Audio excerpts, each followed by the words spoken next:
Hello and welcome to video number 6 in our 10-part video series on binge drinking unmasked.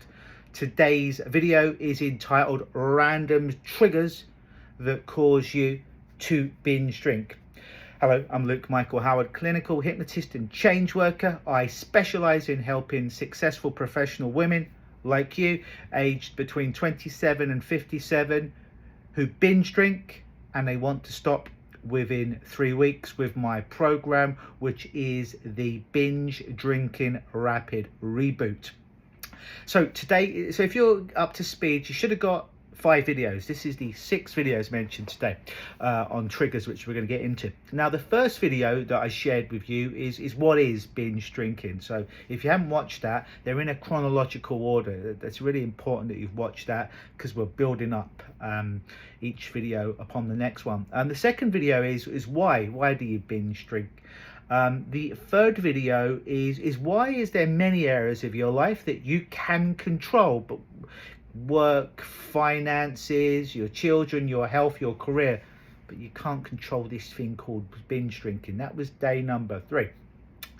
Day number 4 is why other therapies you may have tried haven't worked, whether that be psychotherapy, counseling, potentially rehab, potentially AA, cognitive behavioral therapy, yoga, massage, and perhaps even, dare I say it, hypnosis. Why this stuff hasn't worked for you before as it relates to helping you become or not become a binge drinker, stop binge drinking in fact.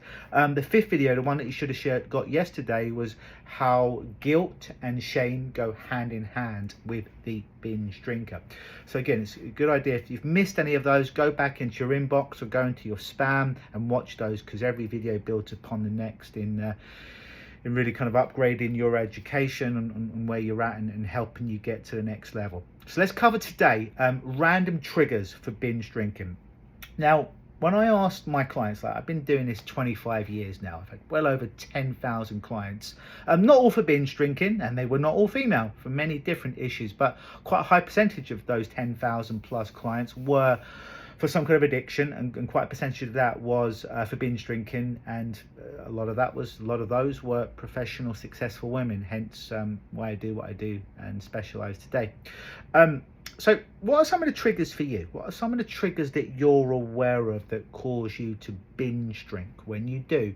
So what I want you to do is take a moment, actually really do this. Really don't just say, oh, I'll wait till later. Actually, if it's safe for you to do this now, do it now. Because the 2 best times to change something, right, is when it first became a problem. We're out of luck there, right? And the second time is right now. All right, so if it's safe for you, I want you to pause the video and I want you to write down. It's actually important that you write it down, all right? And it could be on your cell phone or it could be on a pad. But what are some of the triggers for you? So go ahead, take your time, pause the video if it's safe for you to do, and I'll be here waiting for you when you come back. All right, so it's to actually do it. Okay. You're still watching the video, aren't you? Stop the video if it's safe for you to do and write down some of your triggers, all right? And I'm going to be here.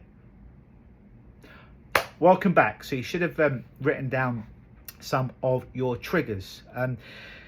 So typically what I hear, right, when I'm working with women like you, all right, is successful professional women that got, seemingly, if I talk to one of your friends, they'll be like, she's got everything under control. She's really successful. She's great at work, great with finances, great with health, great mother, great wife.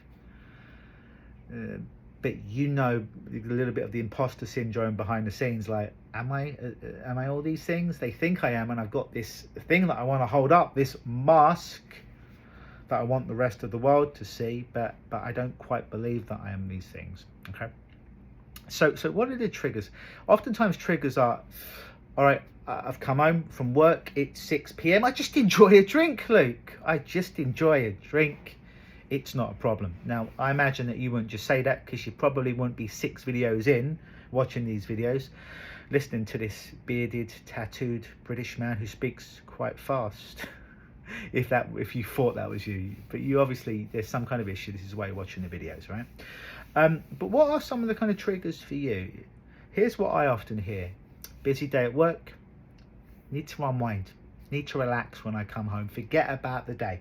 Okay, that's a trigger that I hear a lot of. Oh, it's the only night I've had free. in the last couple of weeks. Husband's out, wife's out, kids are away. I don't need to do anything tonight. I just need some me time. I need some me time. It's another trigger here. I need to reward myself. Busy week, busy being a mum, busy being a wife, busy being a successful entrepreneur, busy putting out all these fires. I need to reward myself. I need to breathe. I need to self-soothe. Here's some of the triggers I hear. Oh, you know what? It's I just need to unwind. I need to unwind. It's Thursday. Every Thursday I do this. I don't even know why. It's just every Thursday I do this. So that's a trigger. It's Thursday. Oh, it's the end of the week. Busy week. So I'm gonna really enjoy myself Friday, Saturday, and Sunday by overindulging in alcohol. So these are often some of the triggers that I hear. And I'm sure you've got your own ones as well, but these are the ones that I hear loudly over and over again. Look, it's a stressful day. Got into a fight with my boss, got into a fight with one of my colleagues, come home, binge drink to forget. I don't call it binge drinking, though. I'm just enjoying a drink. Got into a fight with the husband, the boyfriend, the wife, the girlfriend. Oh, just need some time out. Gonna binge drink. Oh, you know what? Someone passed away. Someone got sick. Someone got injured. I got this big bill that came in. These are all just triggers, right? Reach for copious amounts of alcohol to try and deal with this, because the symptom is never the real problem. I appreciate why you're watching this is because you binge drink and you think that's the problem, and it is, but it's a symptom of the problem. Now, this is why typically traditional therapy, counseling, psychotherapy, CBT, even other hypnotists don't work, because they're just dealing with what you're saying, the binge drinking. But the fact of the matter is, that's your way of dealing with things, all right? If we take that crutch away, as destructive as it may be, if you haven't consciously and unconsciously got another way of dealing with the stresses and overwhelm in your life, then you're always going to go back. You're always, this thing called brain plasticity, you're always going to go back to the old behavior, because the old behavior works for you. It gives you a respite for a moment. Then maybe it may take its toll on your body, your finances, your mind, your career, your relationships, your health, but that's all tomorrow. But right now is when you need to breathe. Right now is when you need to self-soothe, right? So you reach for the thing that's readily available, that you've got wired into your brain, that you've done multiple times, and it works. Otherwise you wouldn't do it. It works in the moment. It works in the moment to just let you relax a little bit, right? Because alcohol is a depressant, okay? However, when you wake up tomorrow, you know, it affects you. Most of my clients will say at work, sometimes they have to call in for work, even if they're the CEO. Even if it's their own company, got a hangover, they're not firing off, they know if they're going to have meetings, if they're realtors, they're not going to be as sharp when it comes to working with potential clients. Doctors, lawyers, dentists, you know, if you're a little bit hungover, I don't know about you, I don't want a hungover doctor or dentist working on me, all due respect in the world. I want them to be just ready, just dialed in, just focused with all their faculties online and just focusing on the job at hand, right? And it's typically the clients that I get are people that work in these fields, and they need to be on at all times. And if they're not, they can't be operating on people. They can't be defending people in court. They can't be showcasing a $5 million home because they don't have the normal faculties online. They've all been suppressed from the drinking. And they can talk about it all you want in counseling or psychotherapy. You can do yoga, you can get a massage. All these things are viable things, and they serve their purpose. But if you think just doing a yoga class is going to make the program in your brain of binge drinking go away, or having a chat with your psychotherapist once a week for the next 4 years is just going to magically make it go away by talking about it, well, it would be gone by now, wouldn't it? We wouldn't be here by now, would we? You would have talked to your psychiatrist, psychologist, counselor, CBT, and it would be gone if talking about it actually worked. If getting massage is great, but if massage just worked, or the yoga or the retreat, if it worked, you wouldn't be watching the video. You would have your massage, you would go to your retreat, right? You would do your yoga, you would do your meditation, you would do your OMs, you would do your breathing, and all these things. I'm not ridiculing them, they serve their purpose. I do a lot of these things, they're very good. Don't make the problem go away though. don't make the problem go away at all. Got to do, there's some trauma that's in there that needs to be removed, and just by relaxing yourself doesn't magically make the trauma go away. Just by talking about it, unfortunately, doesn't make it go away in 99% of cases. The trauma needs to be healed.